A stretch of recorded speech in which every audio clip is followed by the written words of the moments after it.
Oke, kita lanjutkan ke pembahasan soal nomor 21. Sebelum kita ke soal nomor 21, kita perbaiki soal nomor 19 sama soal nomor 20. Karena terdapat kekeliruan seperti yang saya jelaskan sebelumnya. Soal nomor 19, fungsi MC sebuah perusahaan pada pasar persaingan sempurna adalah MC atau marginal cost 2Q tambah 300. Nah, ternyata di sini pasar persaingan sempurna. Dan fungsi permintaan perusahaan itu ditunjukkan oleh persamaan P sama dengan 1.500 dikurang Q. Apabila biaya tetap yang dikeluarkan perusahaan sebesar 20.000, maka laba maksimal yang diperoleh perusahaan adalah, nah berarti kita menghitung laba maksimal pada pasar persaingan sempurna. Nah, diketahui pada soal itu biaya tetapnya sebesar 20.000. Fungsi biaya marginalnya ditunjukkan oleh persamaan MC sama dengan 2Q tambah 300 dan fungsi permintaan perusahaan ditunjukkan oleh persamaan P 1.500 dikurang Q. Nah, untuk menghitung laba, TR total revenue, total penerimaan dikurangi dengan total cost atau total biaya. Atau juga bisa menggunakan rumus average revenue, rata-rata penerimaan dikurangi dengan rata-rata biaya dikalikan dengan Q. Nah, laba maksimum pada pasar persaingan sempurna, di mana P itu sama dengan MC. Nah, karena di sini MC-nya sudah ada, P-nya juga sudah ada, kita tentukan atau kita cari berapa Q yang menghasilkan laba maksimum. P-nya 1.500 dikurang Q dan MC-nya biaya marginal 2Q tambah 300. Nah, ini jadi 1.200. 1.200 ini diperoleh dari 1.500 dikurang dengan 300. Karena 300 ini dia nilainya positif, pindah ke sebelah kiri jadi negatif, makanya di sini 1.200. Nah, ini min Q pindah ke kanan jadi positif, maka 2Q tambah Q menjadi 3Q. Nah, maka nilai Q-nya sama dengan 400. 1.200 dibagi 3 sama dengan 400. Maka diperolehlah Q yang menghasilkan laba maksimum itu sebesar 400. Sekarang kita tentukan berapa harganya. Harga tadi persamaannya 1.500 dikurang Q. Maka kita ganti Q dengan 400 menjadi 1.500 kurang 400 sama dengan 1.100. Maka Q-nya 400 dan P-nya 1.100 untuk menghasilkan laba maksimum. Selanjutnya kita hitung laba maksimum. Laba maksimum TR dikurang dengan TC. TR itu total penerimaan. Rumusnya P dikalikan Q. Harga dikali kuantiti. Harganya tadi 1.100. Dan Q-nya 400, maka 1.100 kali 400, 440.000. Nah, selanjutnya kita tentukan berapa total biaya atau TC-nya. TC itu TFC ditambah dengan TVC atau boleh FC tambah VC, biaya tetap tambah biaya variabel. Nah, biaya tetap tadi diketahui sebesar 20.000. Biaya variabelnya nggak ada. Karena biaya variabel nggak ada, maka kita gunakan integral dari nilai MC. Nah, kalau kita integralkan, diperoleh nilai MC-nya sebesar 280. Maka biaya variabel itu sebesar 280, 20 tambah 280 jadi 300. Nah, maka laba maksimumnya, TR-nya itu sebesar 440, total biaya TC-nya 300.000. Maka laba maksimumnya 140. Jawaban yang B.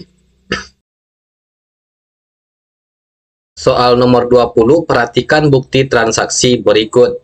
Berdasarkan bukti transaksi di atas, pencatatan dalam jurnal pengeluaran kas yang benar adalah, nah, jurnal pengeluaran kas atau disingkat dengan JKK, jurnal kas keluar, merupakan jurnal yang dibuat atau digunakan untuk mencatat semua transaksi pengeluaran uang tunai atau kas, sehingga mengakibatkan kas tadi berkurang, maka posisinya berada di sebelah kredit.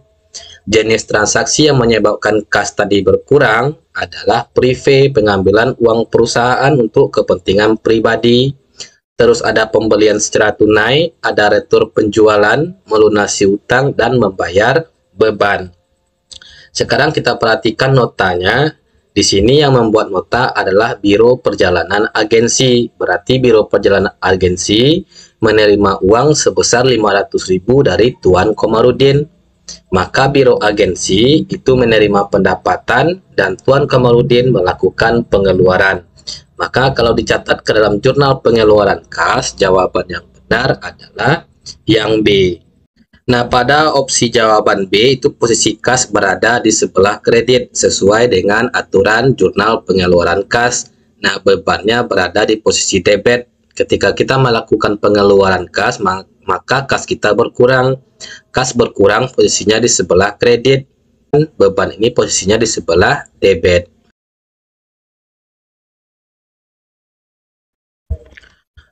Soal nomor 21, berikut ini data neraca saldo sebagian per tanggal 31 Desember 2022. Ada kas, perlengkapan, utang dagang, sama asuransi dibayar di muka. Data penyesuaian per tanggal 31 Desember, itu perlengkapan yang masih ada nilainya 200. Kemudian asuransi dibayar pada tanggal 3 September 2022 untuk 1 tahun. Pertanyaan soal berdasarkan data di atas, jurnal penyesuaian yang benar adalah. Nah, berarti kita disuruh menyesuaikan nilai perlengkapan sama menyesuaikan nilai asuransi dibayar di muka. Jurnal penyesuaian dibuat pada akhir periode, tepatnya tanggal 31 Desember. Nah, alasan dibuatnya jurnal penyesuaian ini karena adanya ketidaksesuaian angka yang ada pada neraca saldo dengan kondisi yang sebenarnya. Nah, supaya dia menunjukkan saldo yang sebenarnya, maka dibuatlah jurnal penyesuaian. Pertama sekali, kita menyesuaikan akun perlengkapan. Kalau kita menyesuaikan akun perlengkapan, maka formulanya beban perlengkapan pada perlengkapan. Beban perlengkapannya di debit, perlengkapannya di kredit. Angkanya berapa sebesar yang hilang. Di neraca saldo, nilai perlengkapannya 800.000. Tanggal 31 Desember di akhir periode, yang tersisa itu cuma 200. Nah, berapa yang hilang? Yang hilangnya 600, maka angkanya 600. Maka jawaban yang A itu benar untuk nomor. Selanjutnya kita lakukan penyesuaian terhadap asuransi dibayar di muka. Nah, untuk menyesuaikan asuransi dibayar di muka itu bisa menggunakan metode harta dan metode beban. Nah, metode harta itu digunakan jika di neraca saldo tertulis asuransi dibayar di muka. Kita perhatikan neraca saldonya. Di neraca saldo itu tertulis asuransi dibayar di muka, maka yang digunakan metode harta. Jika metode harta, maka formulanya beban asuransi pada asuransi dibayar di muka. Beban asuransinya di debit dan asuransi dibayar di muka di kredit. Angkanya berapa? Sebesar yang sudah dibayar. Nah, di sini dia membayarnya tanggal 3 September. Berarti dari September ke Desember itu ada 4 bulan yang sudah dia bayar. Maka 4 bulan nilainya sebesar 400. 400 ini diperoleh dari harga 1 bulan. 1 tahun 1.200.000, maka 1 bulannya 100.000. Karena dia bayarnya di September ke Desember kan 4 bulan, makanya di sini nilainya 400. Selanjutnya itu menyesuaikan beban asuransi dibayar di muka dengan metode beban.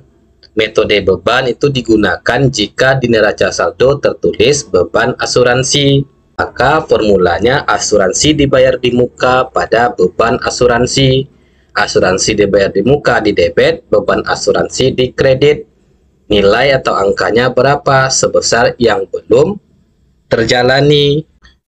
Di sini dia bayarnya tanggal 3 September, maka ke Desember kan sudah dibayar 4 bulan, maka yang belum dia bayar itu sebesar 8 bulan, maka 8 bulan nilainya 800.000. Jawaban yang benar adalah yang A.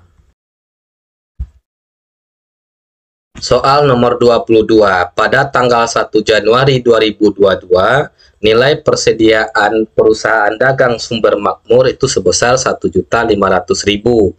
Pada akhir tahun, tanggal 31 Desember 2022, nilai persediaan sebesar 1 juta, berarti tinggal 1 juta.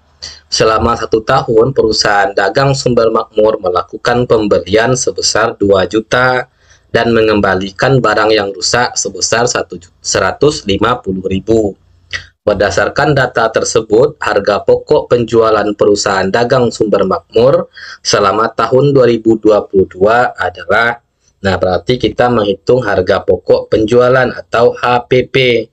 Nah, untuk menghitung HPP atau harga pokok penjualan, persediaan awal ditambah pembelian bersih dikurangi dengan persediaan akhir. Karena nilai pembelian bersih itu belum diketahui, maka kita cari terlebih dahulu nilai pembelian bersih. Untuk mendapatkan pembelian bersih, maka pembelian dikurangi beban angkut pembelian, dikurangi dengan retur pembelian tambah potongan pembelian. Nah, pembeliannya itu sebesar 2 juta. Retur pembelian mengembalikan barang yang rusak itu 150. Maka pembelian bersihnya sebesar 1.850.000. Sekarang sudah dapat nilai pembelian bersih, kita masukkan ke rumus HPP. Persediaan awal itu nilainya 1.500.000, pembelian bersih 1.850.000, dan persediaan barang dagang akhir itu sebesar 1 juta. Maka HPP-nya, harga pokok penjualan, sebesar 2.350.000. Jawaban yang B. Soal nomor 23. Mana pernyataan di bawah ini yang benar mengenai pengangguran alamiah? Nah, apa itu pengangguran alamiah? Pengangguran alamiah adalah tingkat pengangguran yang ada dalam perekonomian, bahkan ketika kondisi ekonomi sedang sehat atau berada dalam keadaan penuh pekerjaan. Pengangguran alamiah mencakup 2 komponen utama, yaitu pengangguran friksional dan struktural. Maka jawaban nomor 23 adalah yang C.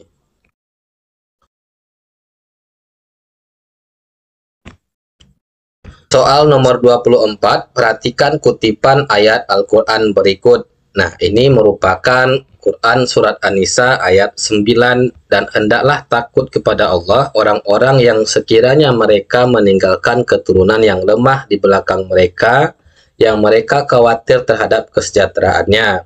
Oleh sebab itu, hendaklah mereka bertakwa kepada Allah, dan hendaklah mereka berbicara dengan tutur kata yang benar. Pertanyaan soal, konsep pembangunan relevan dengan ayat tersebut adalah, nah di sini kata kuncinya adalah meninggalkan keturunan yang lemah. Hanya pembangunan berkelanjutan. Jawaban yang A. Kalau yang B itu development as freedom, itu pembangunan sebagai kebebasan. Yang C itu pembangunan masyarakat, yang D itu pembangunan sebagai pertumbuhan. Nah, di sini karena dia takut meninggalkan keturunan yang lemah, maka itu lebih tepat kepada pembangunan berkelanjutan. Pembangunan berkelanjutan itu bertujuan untuk memenuhi kebutuhan saat ini tanpa mengorbankan kemampuan generasi mendatang. Ayat ini mendorong kita untuk memikirkan kesejahteraan generasi yang akan datang, sehingga sesuai dengan konsep pembangunan berkelanjutan. Soal nomor 25, mazhab Iqtishaduna merupakan mazhab pemikiran ekonomi syariah yang menentang pernyataan ilmu ekonomi muncul karena adanya keinginan manusia yang tidak terbatas, sedangkan sumber daya yang tersedia itu terbatas. Pendapat tersebut didasarkan atau dijelaskan pada Quran, surat apa dan ayat berapa. Nah, di sini mana ayat Al-Quran yang menentang pemikiran ekonomi konvensional. Nah, ekonomi konvensional itu kan mengatakan kalau ilmu ekonomi itu muncul karena adanya keinginan manusia yang tidak terbatas, sedangkan sumber daya yang tersedia itu terbatas. Sementara dalam ekonomi Islam itu sumber daya itu enggak terbatas, dia jumlahnya banyak. Nah, ayat Al-Quran yang tepat menentang permasalahan ekonomi konvensional itu adalah Quran surat Al-Qamar ayat 49. Sesungguhnya kami menciptakan segala sesuatu sesuai dengan ukuran. Nah, sesuai dengan ukuran berarti dia pas, nggak ada kekurangan. Maka jawaban yang benar untuk soal nomor 25 adalah yang C. Soal nomor 26, perhatikan kutipan ayat Al-Quran berikut. Nah, ini merupakan Quran Surat Al-Isra ayat 27. Sesungguhnya orang-orang yang pemboros itu adalah saudara setan. Dan setan itu sangat ingkar kepada Tuhannya. Pertanyaan soal, ayat tersebut di atas berkorelasi dengan aktivitas ekonomi masyarakat dalam hal apa? Maka aktivitas masyarakat yang tepat adalah yang C, tabungan dan investasi. Soal nomor 27, konsep upah dalam Islam memiliki dua aspek yaitu dunia dan akhirat. Hal tersebut sesuai dengan firman Allah dalam Al-Quran, surat yang mana? A, B, C, atau D? Nah, kalau yang A itu Quran surat Al-Muluk ayat 15, dialah yang menjadikan bumi untuk kamu dalam keadaan mudah dimanfaatkan. Nah, ini tidak berkaitan dengan konsep upah. Yang B itu Quran surat An-Nahl ayat 97, barang siapa yang mengerjakan kebajikan baik laki-laki maupun perempuan dalam keadaan beriman, maka pastilah akan kami berikan kepadanya kehidupan yang baik. Nah, ini merupakan konsep upah. Nah, mengapa konsep upah? Karena upah itu adalah balas jasa. Sesuai dengan Quran surat An-Nahl ayat 97, barang siapa yang mengerjakan kebajikan maka akan dibalas. Nah, yang C Quran surat Al-Jumu'ah ayat 10, ini tidak berkaitan dengan konsep upah. Yang D Quran surat Al-Mu'minun ayat 51 juga tidak berkaitan dengan upah. Maka jawaban yang tepat adalah yang B. Soal nomor 28, perhatikan kutipan ayat Al-Quran berikut. Nah, ini merupakan Quran surat An-Nisa ayat 135. Wahai orang-orang yang beriman, jadilah kamu penegak keadilan dan saksi karena Allah. Walaupun kesaksian itu memberatkan dirimu sendiri, ibu bapakmu, atau kerabatmu. Nah, pertanyaan soal, prinsip dasar etika akuntan publik sebagaimana dimaksud dalam ayat di atas adalah. Nah, ayat ini berkaitan dengan integritas, yaitu kualitas moral dan perilaku jujur, serta objektivitas, netral atau tidak memihak siapapun. Nah, ini sesuai dengan prinsip dasar akuntan publik. Ketika kita memberikan kesaksian, maka berikanlah kesaksian yang sebenarnya dengan tidak memilih atau memihak kepada siapapun. Yang benar tetap benar, yang salah tetap salah. Maka ini berkaitan dengan integritas dan objektivitas. Jawaban yang A. Soal nomor 29, perhatikan ayat Al-Quran berikut. Pertanyaan soal, ayat Al-Quran di atas merupakan dasar bangunan konsep ekonomi dalam teori keuangan Islam, yaitu. Nah, ini merupakan Quran surat Al-Asri ayat 1-3, yang mana itu terjemahannya, demi masa sesungguhnya manusia berada dalam kerugian kecuali orang-orang yang beriman dan mengerjakan kebajikan serta saling menasihati untuk kebenaran dan saling menasihati untuk kesabaran. Nah, ayat ini memuat prinsip tentang nilai waktu dan penggunaannya dengan bijak yang merupakan dasar dari konsep ekonomi dalam teori keuangan Islam, yaitu economic value of time. Konsep ini menekankan pentingnya pemanfaatan waktu dengan baik dalam melakukan aktivitas ekonomi dan sosial, sejalan dengan nilai-nilai kebenaran, kebaikan, dan kesabaran yang diajarkan dalam agama Islam. Maka jawaban yang benar adalah yang C. Oke, soal terakhir untuk soal nomor 30. Cahaya adalah seorang distributor minyak goreng dalam kemasan. Suatu ketika akibat fluktuasi harga CPO, harga minyak goreng dalam kemasan mengalami kenaikan. Saat itu Cahaya memiliki persediaan minyak goreng yang cukup banyak di gudang. Ada banyak orang yang mencoba menemukan sesuatu yang sulit dimengerti dan jenis orang apa yang berhubungan dengannya. Pertanyaan soal ini adalah hal yang paling penting di dunia apa? Nah, ini merupakan hal yang paling penting dalam dunia ekonomi dan bisnis. Maka untuk nomor 30, isian singkatnya jawabannya ekonomi dan bisnis.